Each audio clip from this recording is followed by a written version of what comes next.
大家好，欢迎来到深邃视野，让我们带您穿越历史时空之旅，揭秘历史事件背后的深度内涵。我们在过去的几期中为您介绍了英国和法国的中世纪历史，那么在他们同时代的欧洲南部地区，历史发生了什么呢？在过去的内容中，我们介绍了伊斯兰世界纷繁的历史脉络，其中我们介绍了在伊比利亚半岛上建立的后倭马亚王朝。在这里，丢掉了土地的基督徒并没有丢掉他们的信仰，他们在各个地方反击伊斯兰的政权。这场争斗足足持续了800年，是人类历史上相互对峙最长的抗争之一。这就是历史上著名的收复失地运动 Reconquista， 也称为西班牙光复运动。它从公元718年开始，直到1492年结束。这场运动是西班牙人反对穆斯林的占领，努力收复伊比利亚半岛的历史进程。今天，我们将以详细的视角回顾西班牙这片土地上千年来的跌宕起伏，从史前洞窟壁画的神秘，到穆斯林统治的辉煌，再到光复运动的恢宏战争，以及最终的大航海时代，每一个篇章都值得深究。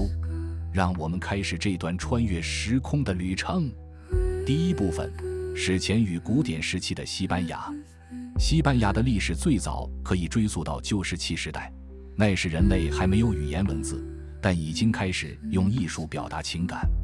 阿尔塔米拉洞窟壁画是最好的例子，这些画作距今超过15000年，被誉为史前艺术的西斯廷教堂。在这些洞窟里，我们看到了一幅幅逼真的野牛、马匹和鹿的图像，使用了赭石和木炭等天然材料。考古学家们推测，这些画作可能与当时的狩猎仪式或宗教信仰有关，而它们的保存状态令人惊叹，甚至让19世纪发现它的考古学家一度怀疑它们的真实性。到了铁器时代，伊比利亚半岛成了一个文化交汇点。腓尼基人是这里最早的外来者之一，他们建立了贸易港口卡迪斯，同时将书写系统和酿酒技术带到了这片土地。随后，希腊人也在半岛东部留下了痕迹，尤其是陶器和神话艺术的传播。凯尔特人则从北方进入，与当地的伊比利亚人融合，形成了独特的凯尔特伊比利亚文化。这种文化的象征之一就是凯尔特战车，一种用来展示权力和财富的工具，它们后来成为许多西班牙考古博物馆的珍藏。第二部分，罗马征服与西哥特王国的兴起。公元前3世纪，伊比利亚半岛成为迦太基和罗马争夺的焦点。第二次布匿战争中，罗马的斯基皮奥非洲征服了半岛，将其变成罗马共和国的一个省份，并称之为西斯帕尼亚。这段时期，罗马人彻底改变了伊比利亚半岛的面貌。他们修建了长达数千公里的道路，这些道路不仅促进了贸易，还成为后来圣地亚哥朝圣之路的基础。在罗马统治的鼎盛时期，半岛出现了一些杰出的罗马人，比如哲学家塞内加和皇帝哈德良。他们出生在西班牙，却以非凡的才智和成就成为罗马的核心人物。而罗马带来的拉丁语也逐渐演变为今天的西班牙语，为现代西班牙的文化奠定了语言基础。随着罗马帝国的衰落，西哥特人于5世纪占领了半岛，并建立了自己的王国。他们虽然接受了罗马的许多文化遗产，但在管理上却远不及罗马高效。西哥特王国的政治权力集中在少数贵族手中，王位继承问题不断引发内乱，为后来的穆斯林入侵埋下了伏笔。第三部分，穆斯林征服与安达卢斯的黄金时代。公元711年，穆斯林军队横渡直布罗陀海峡，开始征服伊比利亚半岛。穆斯林军队横渡直布罗陀海峡，一举改变了伊比利亚半岛的历史。然而，这场征服并非偶然，而是受到多重因素驱动的。首先，公元7世纪初，伊斯兰教在阿拉伯半岛兴起，穆罕默德的继承者们通过迅速的军事扩张，建立了一个横跨亚非的大帝国。在这股扩张浪潮中，穆斯林军队征服了北非，并在公元8世纪初巩固了马格里布地区的控制。与此同时，伊比利亚半岛的西哥特王国陷入内乱。西哥特国王维提萨 （Witiza） 去世后，王国内部因王位继承问题爆发了严重的贵族冲突。王位争夺者之一罗德里克 （Roderick） 无法有效控制整个王国，为外来势力入侵提供了可乘之机。在这种背景下，穆斯林指挥官塔里克·伊本·齐亚德 （Tariq ibn Ziyad） 奉倭马亚哈里发总督之命，率领一支由博柏尔人和阿拉伯人组成的军队，跨越直布罗陀海峡，开始了对伊比利亚半岛的征服。这片海峡后来被命名为直布罗陀，源自塔里克的名字。711年，塔里克的军队在瓜达莱特河战役中与西哥特国王罗德里克的军队展开激战。尽管穆斯林军队数量较少，但因西哥特军队内部的分裂和叛变，塔里克取得了决定性胜利。这场战役不仅导致罗德里克的死亡，还使西哥特王国的抵抗迅速瓦解。胜利之后，穆斯林军队势如破竹，接连攻占托莱多、塞维利亚和科尔多瓦等关键城市。到公元718年，穆斯林已经控制了伊比利亚半岛的大部分地区，只剩下北部山区的阿斯图里亚斯地区仍在基督教势力手中。这场征服行动在伊比利亚半岛的历史中具有划时代的意义。穆斯林将半岛命名为安达卢斯 （Al-Andalus）， 并将其纳入倭马亚哈里发的统治范围。穆斯林统治下的安达卢斯，一个黄金时代的开始。穆斯林在统治伊比利亚半岛长达8个世纪的时间里，不仅建立了稳固的行政体系，还将安达卢斯打造成一个多元文化与科学的中心。以下是他们在统治期间的主要成就：一、政治与行政。安达卢斯起初是倭马亚哈里发的一个省，后随着倭马亚王朝在大马士革的覆灭，阿卜杜勒·拉赫曼一世在公元756年建立了科尔多瓦埃米尔国。公元929年，阿卜杜勒·拉赫曼三世进一步将其提升为科尔多瓦哈里发国，标志着安达卢斯成为一个独立的政治实体。穆斯林统治者实行高效的税收制度，并建立了完善的司法和行政体系。地方长官负责管理各城镇，而税收支持了公共建筑和灌溉系统的修建。二、文化与宗教宽容。尽管穆斯林是统治阶级，但安达卢斯在很长一段时间内实行了宗教宽容政策。基督徒和犹太人被允许保留自己的宗教信仰，只需缴纳人头税 （jizya）。这种宽容环境促进了各宗教文化的交流，尤其在知识领域，3种文化相互激发，催生了辉煌的学术成果。三、科学与艺术的繁荣。安达卢斯的学术发展在世界史上留下了深刻的印记。以下是一些重要领域的成就：医学，扎哈拉维 （El-Sarai） 被称为外科学之父，他的《医学大成》成为欧洲医学教育的标准教材。哲学，阿维罗伊 （Averroes） 重新解读了亚里士多德哲学，影响了后来的欧洲思想家。天文学，安达卢斯的学者改进了天文仪器，编制了更加精确的星表。四、建筑与城市化。安达卢斯的建筑融合了伊斯兰、罗马和西哥特的风格，最具代表性的建筑是科尔多瓦大清真寺和格拉纳达的阿尔罕布拉宫。城市化水平显著提高，科尔多瓦在10世纪成为欧洲最大的城市，拥有照明系统、自来水和公共浴室。五、农业与经济。穆斯林引入了先进的灌溉技术，将半岛的农业提升到了新高度。他们种植了橙树、柠檬树、棉花和甘蔗等作物，为当地经济注入活力。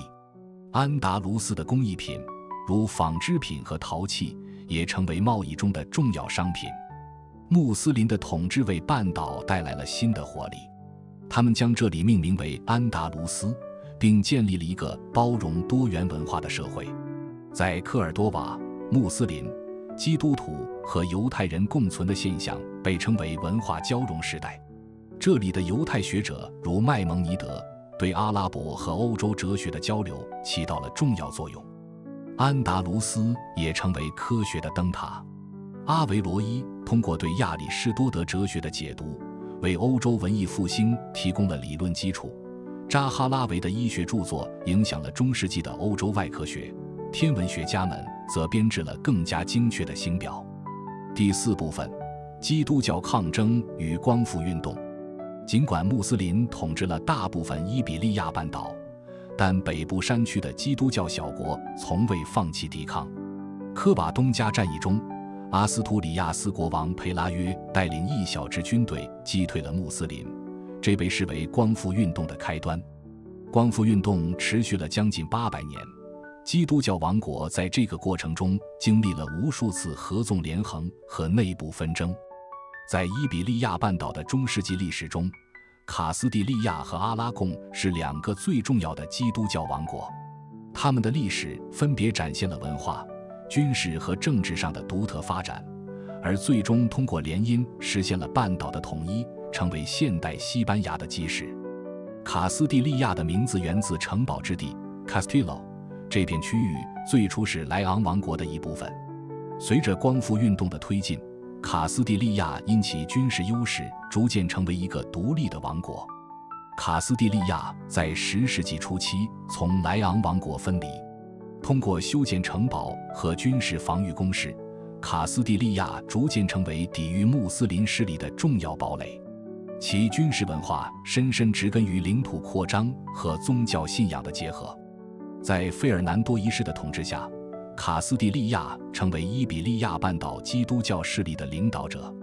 他通过婚姻和军事征服扩大了疆域。卡斯蒂利亚的统治者利用光复运动的契机，将其王国的边界向南推进。卡斯蒂利亚不仅在军事上领先，还通过富埃罗法 （Furo） 等法律制度巩固了内部治理，为统一后的西班牙提供了法律框架。与卡斯蒂利亚相比，阿拉贡的起源更为独特，它是从查理曼帝国边境的一个小封建公国发展而来的。9世纪，阿拉贡由一个小领主国发展为独立的王国。阿拉贡的地理位置使其能够与穆斯林王国和基督教国家保持良好的外交与贸易关系。1137年，阿拉贡国王拉米罗二世将女儿嫁给加泰罗尼亚伯爵，使阿拉贡和加泰罗尼亚合并。这一联合为阿拉贡提供了强大的海军力量，使其成为地中海的强国。阿拉贡不仅以军事征服著称，还在文化上卓有成就。它吸收了阿拉伯文化和法国影响，成为欧洲的一个多元化文化中心。15世纪后期，伊比利亚半岛的基督教王国面临穆斯林格拉纳达酋长国的最后抵抗。为了加强基督教势力的团结，同时平息内部的王室冲突，卡斯蒂利亚与阿拉贡通过联姻实现了权力合并。我们来谈谈这场联姻的关键人物伊莎贝拉一世与费尔南多二世。伊莎贝拉出生于卡斯蒂利亚王室，她的童年时期动荡不安，见证了卡斯蒂利亚内部的王位争斗。她以智慧和坚定的性格著称，并在18岁时成为王位的继承人。伊莎贝拉的婚姻问题曾引发激烈争论，她拒绝了葡萄牙国王阿方索五世的提议，转而选择了阿拉贡的费尔南多。这一决定出于对权力平衡和共同目标的考量。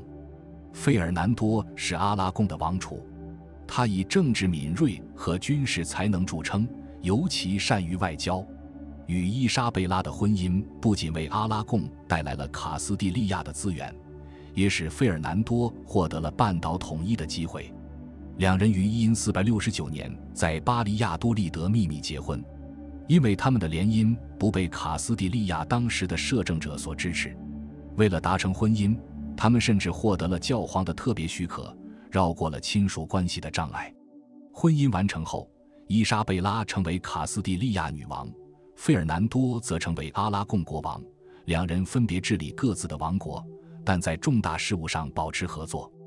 两人的婚姻虽然并未立即实现政治统一，但是却形成了一个双重王国的模式。格拉纳达酋长国建立于1238年，是纳斯里王朝的统治中心。在13世纪的光复运动中，随着基督教王国不断南扩，格拉纳达成为穆斯林在半岛上的最后一个据点。然而，由于独特的地理位置和出色的防御工事，格拉纳达在之后的2个多世纪中成功保持了独立。格拉纳达的经济主要依赖于丝绸贸易、农业和税收。然而，随着基督教王国的包围，贸易路线被切断，经济逐渐衰落。内部政治的不稳定也让酋长国更加脆弱。纳斯里王朝内部家族争斗不断，而王朝末期的波阿卜迪尔甚至在父亲和叔叔的权力斗争中多次被利用，政权更加分裂。因469年，卡斯蒂利亚女王伊莎贝拉与阿拉贡王储费尔南多联姻，为基督教王国的完全统一铺平了道路。这对天主教双王将光复运动视为重要使命，同时是收复格拉纳达为实现宗教统一的最终目标。在1470年代，双方之间的冲突开始加剧。卡斯蒂利亚人对格拉纳达的边境村庄发起小规模袭击，而穆斯林军队也采取类似的反击。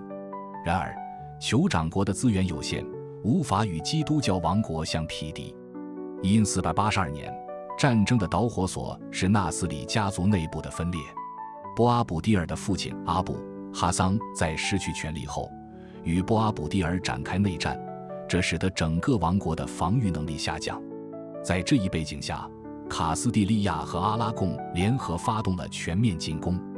这场战争有几个最重要的关键阶段。第一阶段，1482至1487，卡斯蒂利亚的逐步推进。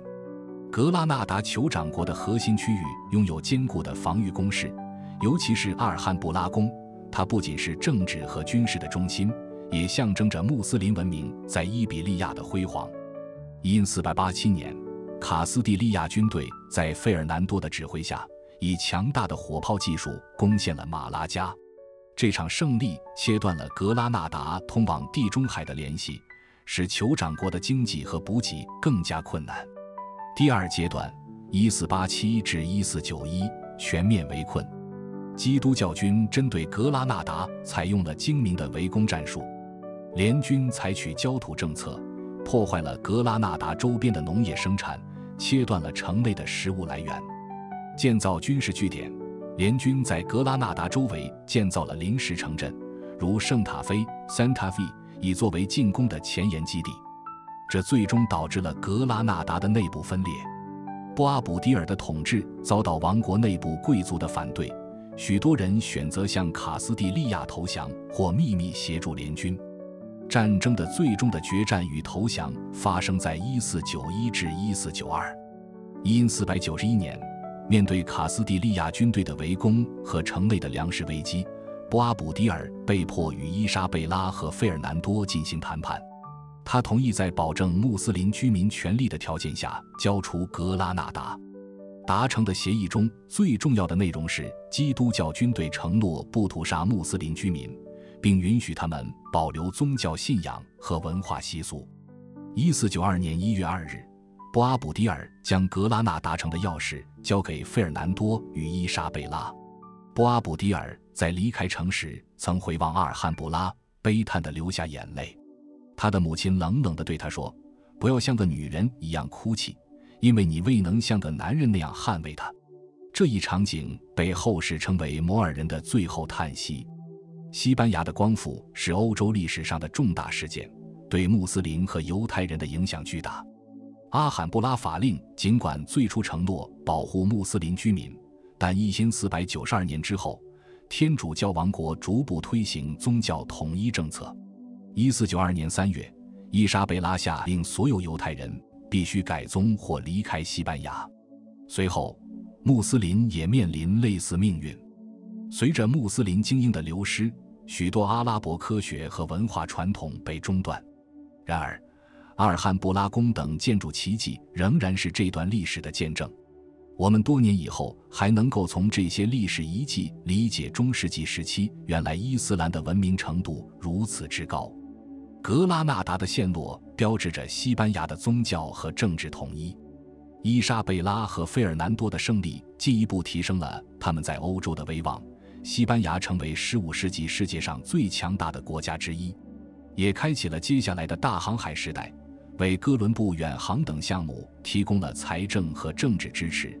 西班牙的海洋帝国时代拉开了帷幕。因492年对于西班牙来说是一个双重历史转折点，除了完成光复运动，他们还资助哥伦布的远航，开启了地理大发现时代。哥伦布的航行发现了新大陆，使西班牙迅速崛起为全球海洋帝国。新大陆的财富改变了西班牙的命运。征服者们如科尔特斯和皮萨罗征服了阿兹特克和印加文明，将大量黄金和白银运回欧洲。然而，这些财富也导致了经济的过度依赖，并为后来的西班牙衰落埋下伏笔。我们会在下一期中为您详细介绍这一段精彩的历史。希望今天的节目让你对西班牙有了更深入的了解。别忘了点赞、评论和订阅，下期再见。